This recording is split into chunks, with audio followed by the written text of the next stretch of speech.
10 seconds. All my breast. Check lasers, please. 6, 5, Okay, fade to black. From the makers of Flatulence, the scented suppositories.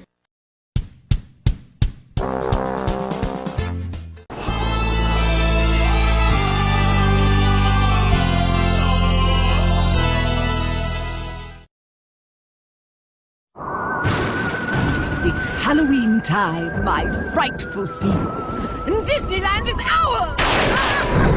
Calm down!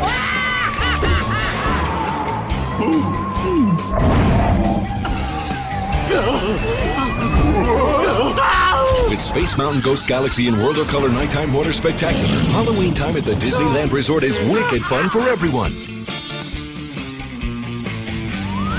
Trick or treat!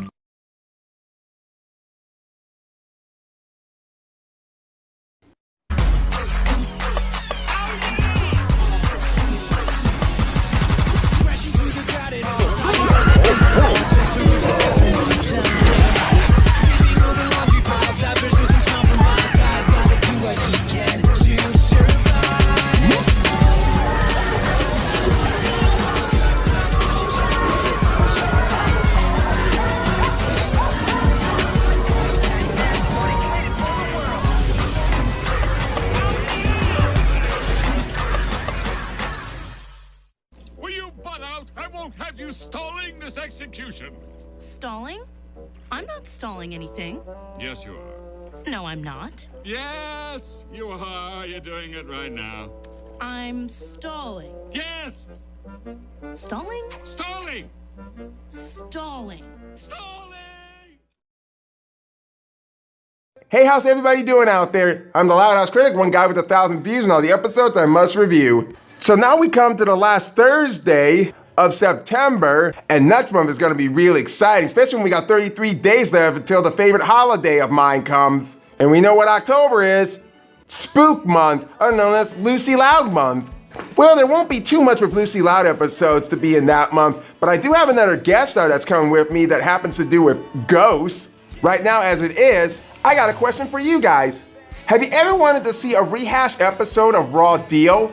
Of course fucking not. Of course they had to rehash that episode again with 2 other episodes in season 4, with that being Friends in Dry Places, and also with this episode, Stall Monitor. The 22nd episode of season 4, and above all, the 171st episode of The Loud House. You know, like I stated before, there's so many episodes from season 3 and 4 I did not feel interested in watching because how the way the title sounds, it sounds like something cringeworthy might actually happen in the episode. But hell, there were still some good episodes with season 3.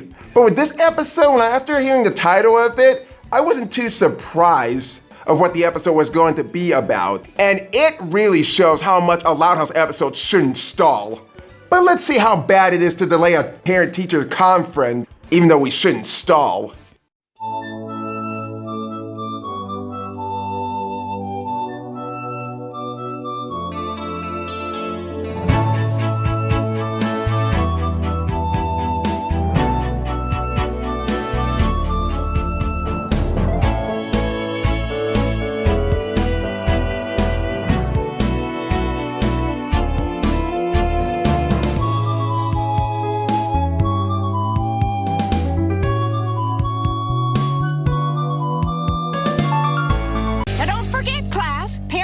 Conferences are tonight from 6 to 8. Oh, Lincoln, I'm looking forward to seeing your parents. It's very important that I speak with them. What are you scared of? A phantom armchair? Don't press your luck. Gotta run! I'm meeting my mother for vinyasa yoga. She's going to know I haven't been practicing. And that's bad. Woman can bend like a pretzel. Damn, you know, I can never tell if she's actually living with her mother or if her mother's actually living with her. Speaking of, why hasn't Principal Skinner actually kicked his butt out of his own house yet? Clyde, what could that mean? I think vinyasa is the kind of yoga that focuses on flow. That's not what Lincoln's referring to, you idiot. Don't you even pay attention to what he's telling you? What awful thing is Mrs. J gonna tell my parents? It's probably about the time I called her mom instead of Mrs. J. I have no idea what made you fucking call her that. Seriously, how do you mistake a redhead for a blonde? I'm just not fat enough. I can still fit through the front door. Now, where's my dinner? Or the time I fell asleep during the video about string. Or maybe it's something so bad, I blocked it from my memory. I don't know if that's the kind of shit that Miss Johnson would even say to your parents. I'll tell you one thing that she might actually tell them. If you remember a certain episode named The Mean House. Okay, this pig Latin shit language isn't even working out. I'm just gonna say it straight. The greenhouse.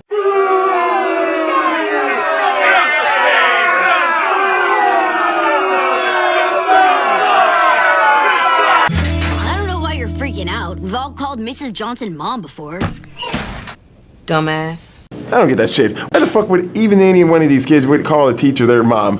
Unless it actually is their mom. I never called any of my teachers mom before. Sometime between 6 and 8 tonight, my life will be over. Oh, there they go! There they go! There we go again with this kind of episode where Lincoln becomes pessimistic about every little thing. Don't they have better things to write than write this shit again? Hi, y'all. Okay, here's the sign-up sheet for tonight's conferences. Tell your parents to get here early, because it's first come, first served. Do I even need to explain about what's going on in Lincoln's head right now, of what plan he's coming up with? Lincoln, it's almost 6. It's time to go. Great, I'm all set. We can sing and dance and we don't need pants. We can sing and dance and we don't need pants. Pull your damn pants up, boy! I don't want to see that! What? Totally forgot him. 1 sec. And he is one bad actor. Yeah, I'm used to that one. Hurry, son. We don't want to be the last ones on the sign-up sheet. And it's gonna happen once you actually get there. Trust me, there's a reason why this episode is called Stall Monitor. Lincoln? Dang it. Almost had it. Are you an idiot?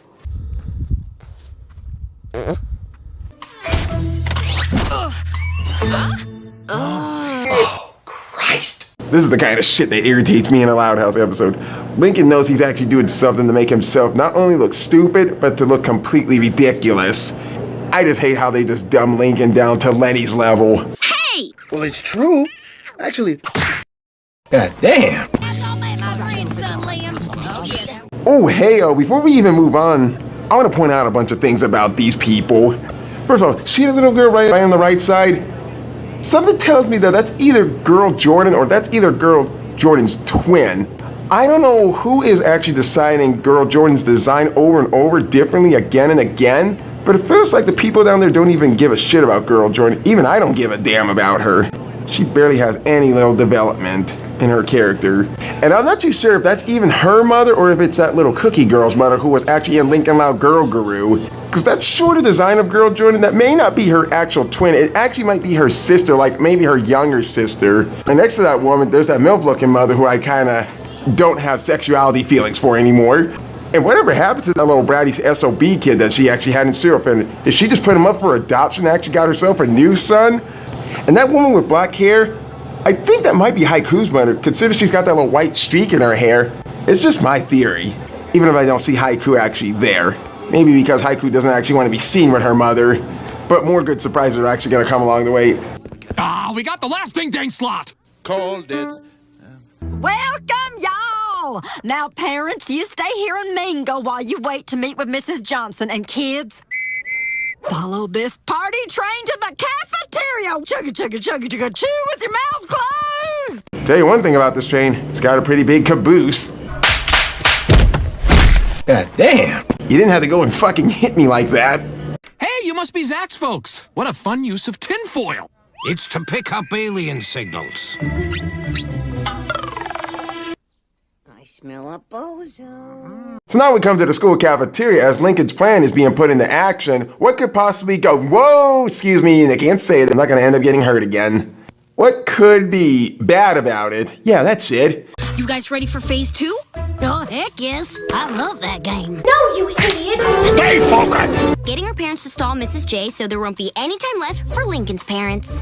Shit, you'd think Stella would be so much reasonable about this plan, when really we just got a good center episode on her. And that had a best interest in her character development. and it showed more depth than I fucking expected. But this, it's like Huey and Dewey and Louie are actually thinking the same thing instead of one actually thinking about a different idea. Hey, Rusty, your dad is up first. Watch and learn, guys. Hark. We're all gonna die. Dad, got a hot tip. Mrs. J's been looking to upgrade her wardrobe. Hacha! This is why a good salesman always carries samples in the car. You know, I'm so grateful to actually say this, but I'm glad my dad is not that kind of guy. I'm not that kind of guy. There. I said it. Now get out of here. Spokes, you're a genius. Survey says... I'm stoneless. It's nice. Ouch. Don't bow to that one. He bows to us, idiot. Oh, right. Sorry, Father. I'm so good at daddying. Ha! No. Huh? She hates polyester, Rust. Why would she not want a timeless material that never shrinks or wrinkles? Do you really want the short version or do you want the very long version? I got both sides, I can tell. As bad as I can't tell how girls can wear high heels and can wear a thong. Sorry, Link. I tried. Step aside, Rust. Leave it to the pros. I should be scared of this kid more than Rusty, right? I'd rather kill myself. Yeah, what the fuck? They're both terrifying. Is there any chance that Chandler can actually have a crack at this? Don't answer that. Mr. and Mrs. Girdle, you're up! Oh, I love those hats. It's like walking around with a couple baked taters. Hell no, them wearing hats like that makes their brain cells actually melt it right down into their asses. Artie Buck says the writer who actually wrote this episode was actually wearing a tinfoil hat for every Loud House episode he writes. Mom, Dad, just wanted to warn you. Mrs. J has been acting strange lately. There's something strange in Royal Woods. Who are you gonna call? Even alien-like. Well, have fun. So scary. Do you believe I don't? And I would be too damn surprised and pissed off if they turned Mrs. Johnson into a mutant. Survey says... I'm gonna come in there, and I'm gonna put my foot in your ass! Mr. and Mrs. Girdle, have a seat. We prefer to stand. You know, I'm not even too sure if Nickelodeon is trying to avoid copyright infringements from Cartoon Networks, but I swear when they talk like that, it sounds like they stole that from the delightful children from down the lane from Codename Kids Next Door. I mean, just listen to how the way they just spoke there. We prefer to stand. You think a fire extinguisher's going to help you? Oh, okay. Well, Zach's a great student, and he has a very active imagination. Oh yeah? I couldn't tell. Last week he... Will you put that down? You were saying? Made up a cute story about the abominable snowman working as a hot dog vendor in Kentucky. That's the gayest shit I ever heard. What? I'm just gonna say this right now. Fucking bullshit. I don't know what the hell kind of sugar that Zach is shoving up his nose, but that is too damn shocking for shitty logic like that to even happen. Even Bear in the Big Blue House would say that's blue shit. Oh, well, is that my coffee mug? Just grabbing a quick DNA sample. Now, may I see your hands for a moment? I'd like to harvest a few of your fingernails for closer inspection. Sweet mother of fucking Judas, stay the fuck away from me, lady. Now I'm starting to pick up that vibe of who the Royal Woods crazies are. And don't look directly into those eyes. Mike Myers' mask has more humanity to it. So now that we're actually down with two of Lincoln's friends' parents, we come to Clyde's dads. And they wouldn't even need Clyde for this. You need Chris Rock. Welcome, McBrides. Well, I'll keep it brief. Clyde is an excellent student.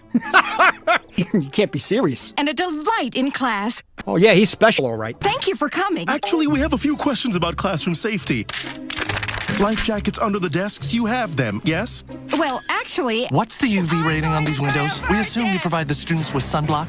Well, Mr. McBride, we... And what about chalk dust levels?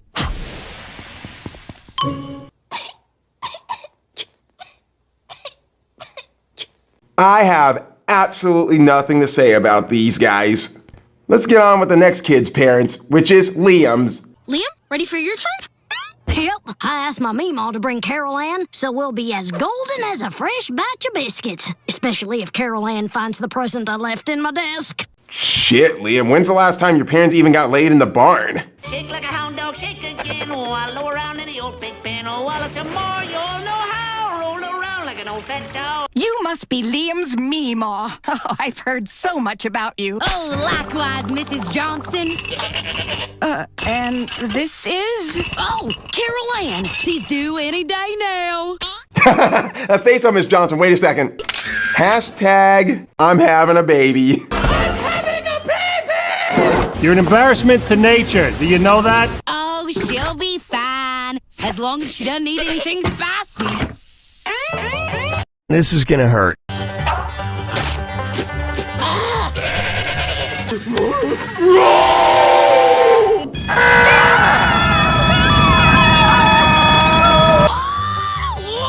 We're about to have us some goat babies. Clear your desk, Mrs. Johnson. We need a birthing bed. That face on Miss Johnson, hang on, I gotta take another picture. Hashtag, gonna shit myself. Nonsense, poopy pants! Oh, they're so cute. This is great. Only 15 minutes left until the conferences are over. You know, it's so fucking unquestionable of eating spicy things can actually make a woman go into labor. Or a female animal for that matter. Don't worry. My parents will take at least that long. Stella? Mom, what are you doing here? Your dad just got kicked by an angry mama goat. Oh my gosh. We have to take him to urgent care. Holy, that's Stella's mom? Awooga! Oh! She's hot as shit! Damn it, focus, critic. Kelly and Patty are your only girls. Stella's mom, Judy, is already married. And that bit only seeing Stella and her mom and not seeing her dad at all, that was completely rushed. Or forced, as I might say. Just to try to get this episode over with, as bad as I want to get this over with. Al, you're next! Oh no, this is it! Oh, be right back, Mr. and Mrs. Loud. Just going to run to the restroom. If only we could keep her from coming back. Funny how the people who actually worked on this episode have flanized my character, even though I'm always the man with the plan. My mother always breastfed my sisters except for me. That's right, Lincoln has become pessimistic. Nobody ever learns anything these days. Your parents, they're not gonna leave without seeing Mrs. J. And that's who they're gonna get. Oh no. No! Oh, hell no! No fucking way! No fucking way. No, that ain't happening. What if I say the wrong thing and your parents catch on to me? Don't worry. I'll be under the desk in case of an emergency. You gotta be fucking kidding me. Nobody's ever gonna fucking fall for that. And why the fuck did he put a hot dog in his fucking hair? You might as well be cutting off your genitals next. It's what they did to all males in the Catholic churches. So they could sing like this forever.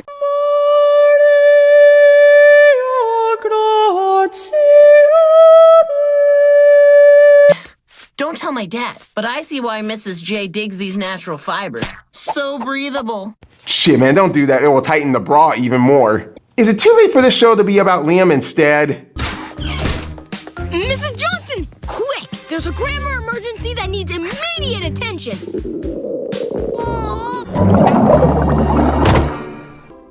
What's that noise? Oh, you bet the hell not. Oh, Mrs. Johnson, you're back. Must have scurried in here quieter than a fox in a hen house. Is that a new lipstick? Ooh, I love a bold red. Oh, ew, excuse me while I clean my fucking eyes out. And are you dead serious? Did she just say Miss Johnson instead of saying Rusty? You would have to be a complete idiot to fall for that. And I thought Elmer Fudd was Chinese.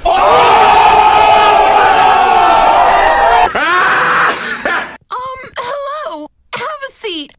So, how's our Lincoln doing? Well, he's a good student, and that's about it. Thanks for coming.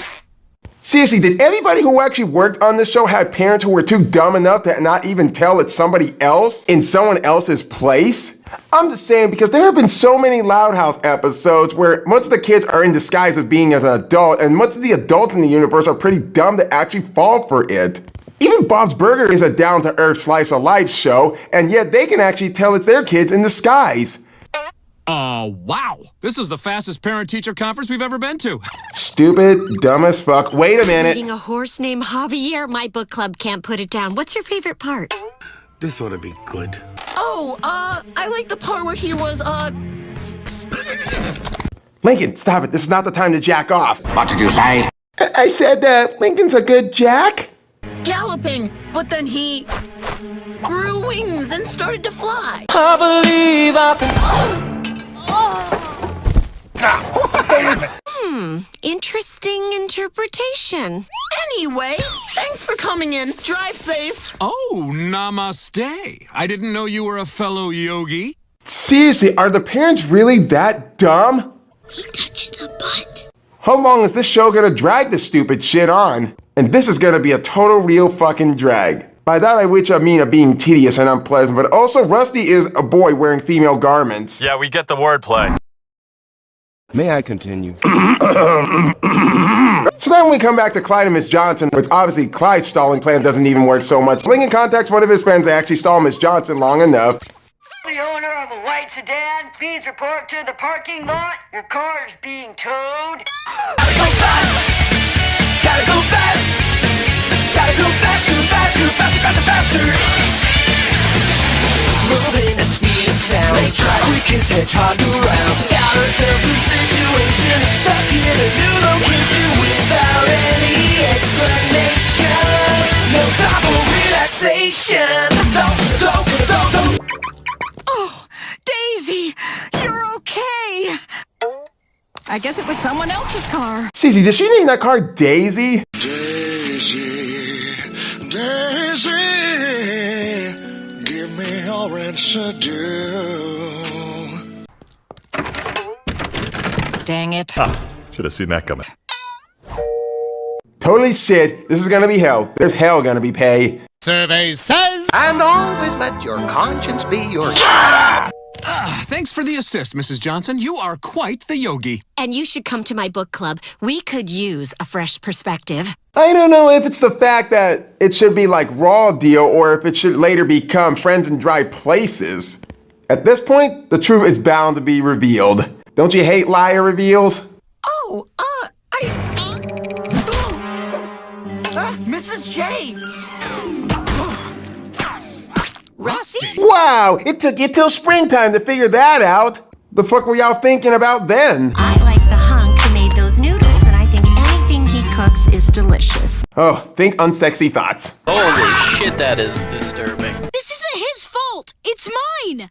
Lincoln? I've been stalling the conferences all night because I was afraid of what Mrs. Johnson was going to tell you about me. I'm so sorry, Mrs. J. I'm sorry, I don't mean to laugh. I'm just laughing because how stupid this is. Let's just see what Lincoln's punishment is, because obviously we already know Lincoln is going to get punished, as usual. I think a week's detention should do the trick. Followed by a week of being grounded at home. Wow, that feels so justified. It feels so unfitting for an episode like this. Yeah, what he did was kind of sad and pathetic, but haven't we already established this since Raw Deal? I guess fucking not. I don't know if Andrew Brooks was actually trying to copy Raw Deal's formula, or the fact that he tries to make something different out of this, with no thinking tank. So, Mrs. Johnson, what were you going to tell us about Lincoln? Oh, only that he's a very resourceful and creative student. And tonight, in a weird way, proves that. I'll take it. Wow, and I thought Miss Johnson was actually a natural redhead.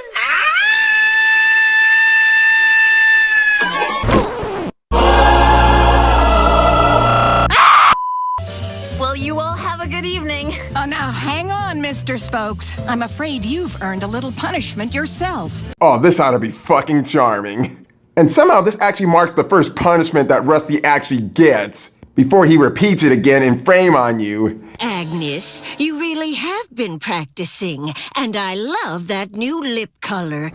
Well, thank you, Mother. Oh, God! Is all I have to say. Because honestly, is everybody filled with stupidity in this universe not to able to tell who their real son and daughter is? And people at Fairway University were dumb enough not to tell that it was even Lori when it was all the siblings all in one fucking trench coat. Survey says.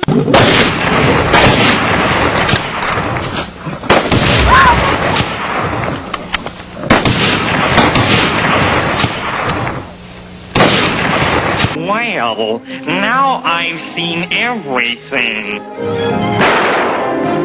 Oh, poor bastard. So this was Stall Monitor.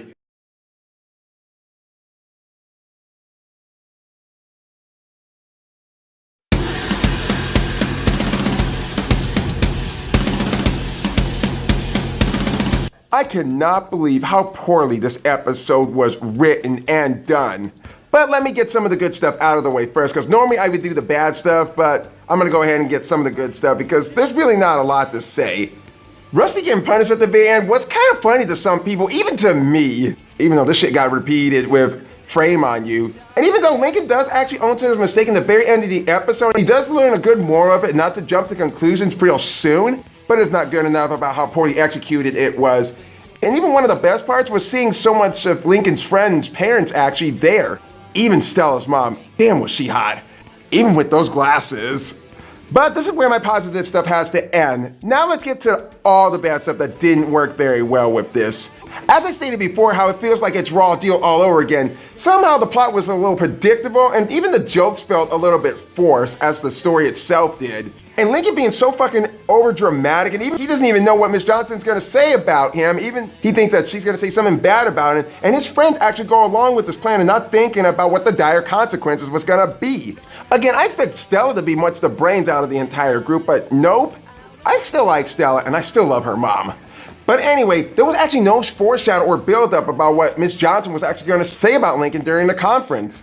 What even makes this so stupid, so idiocy, and so fucking atrocious that everybody, and I mean everybody, couldn't even fucking tell that it was Rusty dressed as Miss Johnson. Shit, even Mr. Grouse can actually tell that that's not really Miss Johnson. I mean, did the parents actually really get hit in the fucking head when they were born? Or has this show turned into the outdated version of The Simpsons? It's like if Bugs Bunny actually placed a spell on them to show that these people got no intelligence out in the universe. And even he's a better master disguise than Rusty. But in the very end, it turned out that Lincoln had nothing to worry about since Miss Johnson was gonna say something good about him, and with all that shit he actually did to try and stall long enough, he gets so much punished in the end for having so much a week's attention and being grounded as well. It's a little justified, but honestly, that could have gone so much better. But what the fuck were they thinking when they wrote this episode?